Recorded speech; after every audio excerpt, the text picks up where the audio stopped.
خايفة عليها بنت ولا ايه؟ وانا لو مش هخاف عليك هخاف على مين يعني؟ ده انت بتحبيني بقى.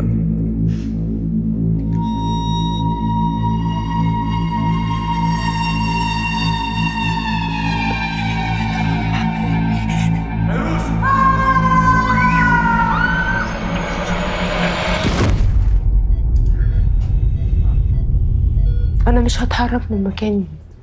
فريدة أنت روح ريحها شوية، روح أنت يا ياسين، أنا قاعدة هنا. احنا كده كده معاها طول اليوم ومش بنعرف نشوفها غير وقت الزيارات. روحي ارتاحي شوية عشان تعرفي ترجعي تكملي. ده حقيقي يا دلال. أنكل يحيى وأنتي محتاجين ترتاحوا.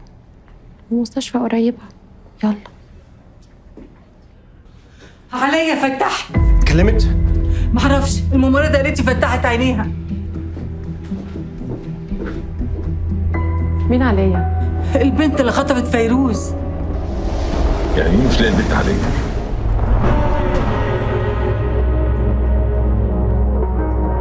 خايفة يا تيتا. ما تخافيش يا حبيبتي، مش هيحصل حاجة. ما أنا جنبك أهو، وكلنا جنبك يا حبيبتي. ما تخافيش يا حبيبتي، ما تخافيش يا حبيبة قلبي. وإن شاء الله فيروز تقوم بالسلامة إن شاء الله.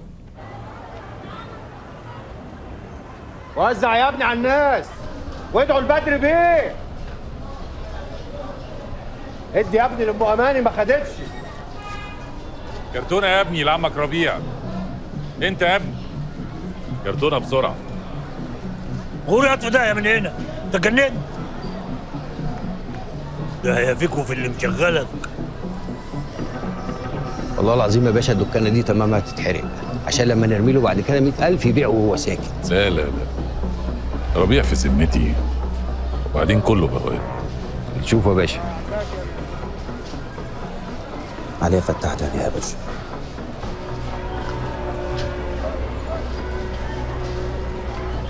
اللي هي واصله له لحد دلوقتي ده يعتبر تحسن كبير، بس للاسف الحاله لسه ما تسمحش للاستجواب. طب بخبرتك كده يا دكتور ممكن امتى تبدا تتكلم؟ للاسف دي حاجه احنا ما نقدرش نحددها خالص، بس اول ما الحاله تسمح هنبلغ حضرتك على طول. متشكر جدا. عفوا.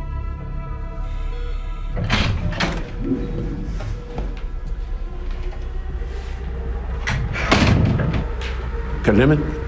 للاسف الحاله لسه ما تسمحش. كونها فتحت عينيها ده امل. هم قالوا لي لو في حاجه جديده هيبلغوني.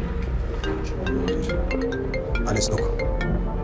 الو حازم خلي بالك، صاحبات مريم خيط مهم جدا وخصوصا الواتساب.